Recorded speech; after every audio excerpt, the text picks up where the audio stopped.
Hi, I'm Dr. Almisha Campbell. This is Innovate Exchange, and we are coming to you live from the University of Kentucky in Lexington.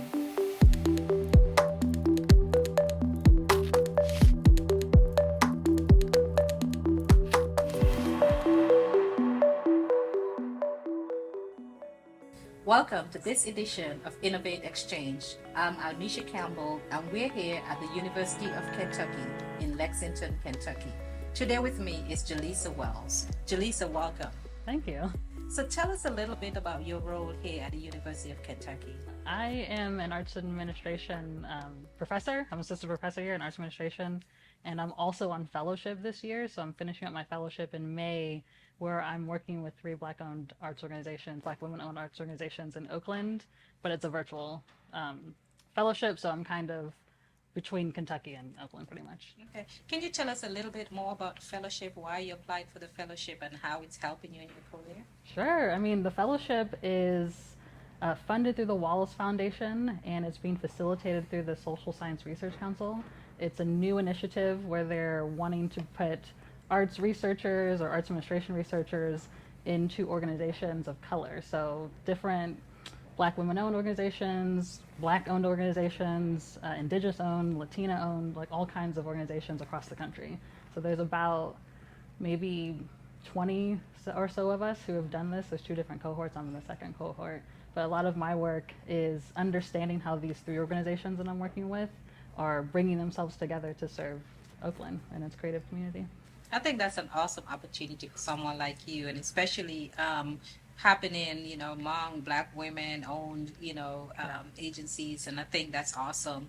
So tell me about how your professional experiences in arts administration influence your approach to teaching and research. Yeah, I started out studying theater management, and so I was very much interested in the practicalities of managing a theater. And then I went off and I actually served the Commonwealth of Kentucky as an AmeriCorps member for 2 years. And I worked with the Homeless and Housing Coalition at Habitat for Humanity. And so from that experience, it connected me to arts festivals and bigger events. And I got really interested in wanting to go back to school to study arts administration, right? So I started with theater, and then I kind of opened myself up to art in general. And from that, I started to connect social entrepreneurship, social innovation with the arts.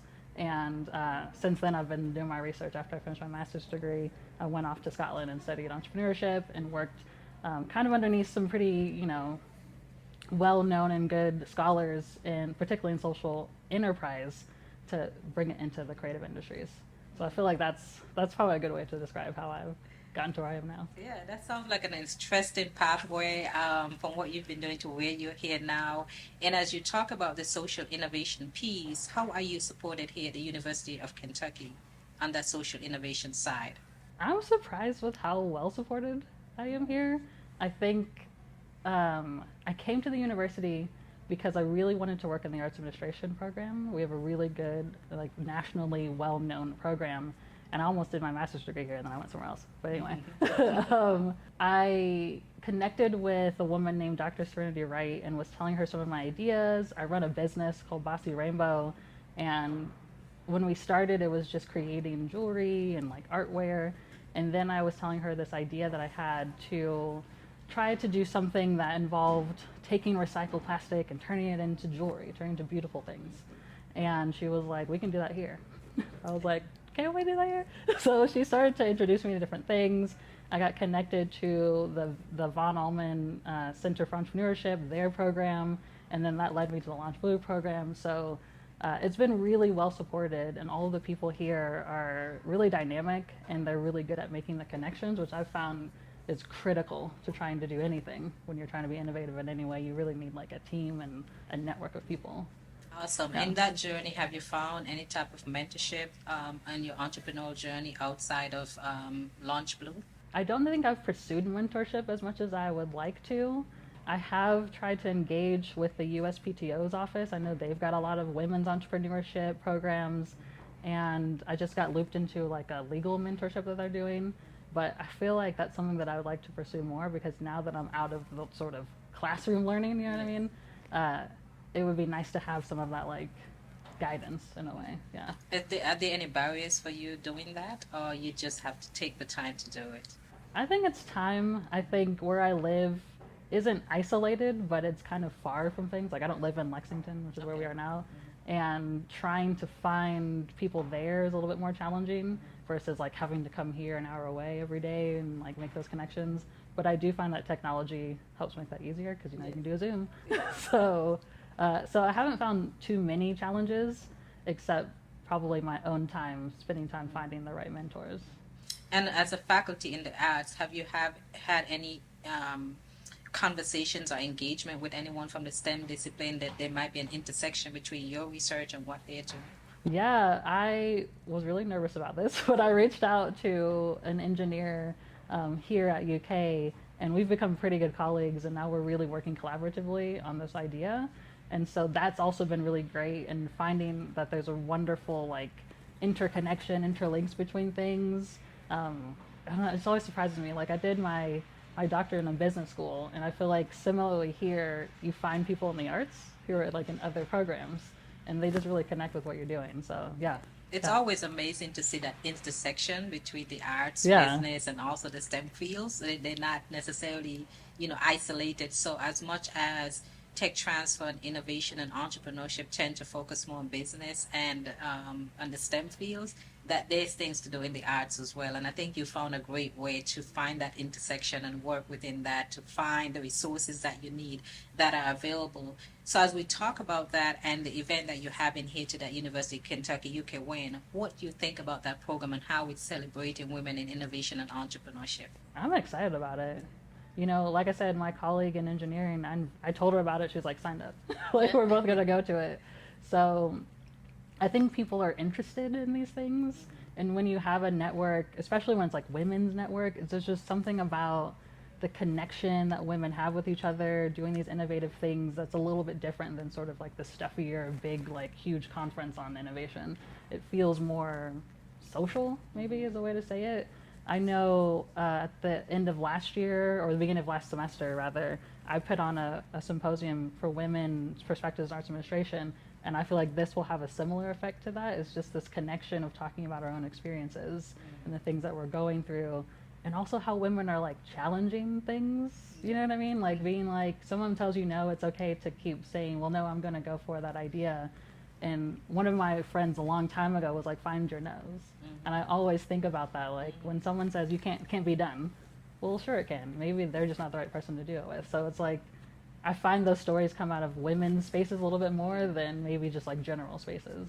Yeah, because those place spaces creates this unique opportunity, this close knit relationship and family, Yeah. type of feeling where you can share all your, whether it's the barriers that you find or the successes, and be able to celebrate with each other either way of the spectrum that goes. And I think those events are what a lot of women in innovation and entrepreneurship are craving. Yeah. And these, so I think creating these opportunities are good for this for the whole system, the whole ecosystem, in fact. So talk to me about how you also engage, do you also engage students in this field? Because oftentimes we, in our field, we tend to do a lot more on the faculty, and students are not brought into the field unless they're working directly with faculty. Yeah. So what are some things that you've done or you think can be done to help students in this space as well? I love that you asked that question. Actually, from my experience doing the Launch Blue program, doing the iNet program, which comes right after the Launch Blue program, and doing the boot camps that I did, it made me think I need more artists in these spaces, right? Like we have to learn how to share our ideas, communicate our ideas widely so that more people can see that the arts is innovative, and so more people in the arts can be innovative as artists. You know what I mean? Does that make sense? And one of the things that I've pitched forward and is moving forward is the creation of two certificate programs that I'm now developing on creative social entrepreneurship. So it really merges my own research, it merges arts administration into it, it's getting students involved.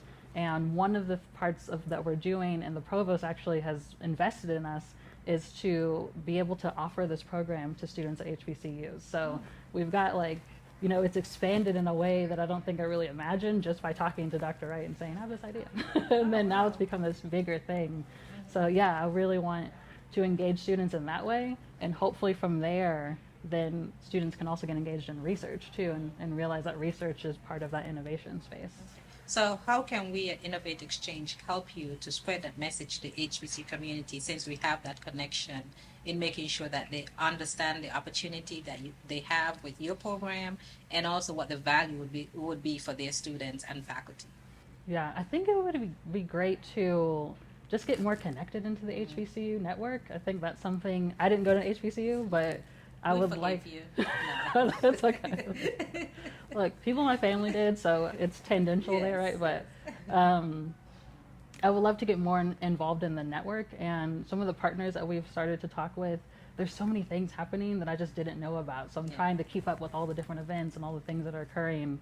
So I think that would be one thing. And I also feel like, part of it that kind of gets in the way of making these innovative things happen is like the infrastructure of a university sometimes.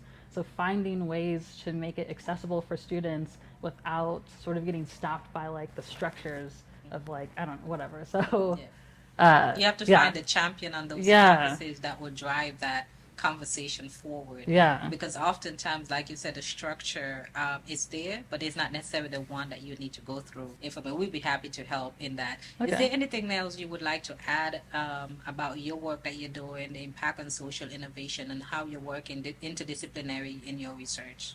I think I'm just excited about what I'm doing. I think when I started here, I came here in 2020, so I came Mhm. during the pandemic. And at that point in time, it felt like the possibilities to do things weren't around because everything got shut down. And now we're coming out of that, and I'm excited because there's so many opportunities to do really innovative things if you just put yourself out there and you just tell people your story.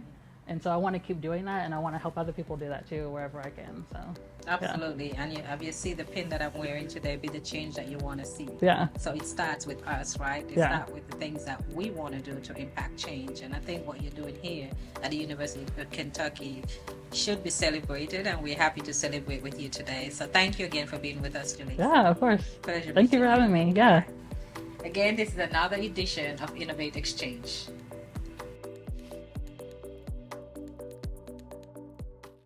At Jackson State University, we're not just focused on today. Our students are building tomorrow. The JSU Center for Innovation and Entrepreneurship is redefining education, a vanguard of technological innovation. This is what the future looks like. This is what tomorrow holds. Learn and teach, research, build and grow. Jackson State University. Become who you're meant to be.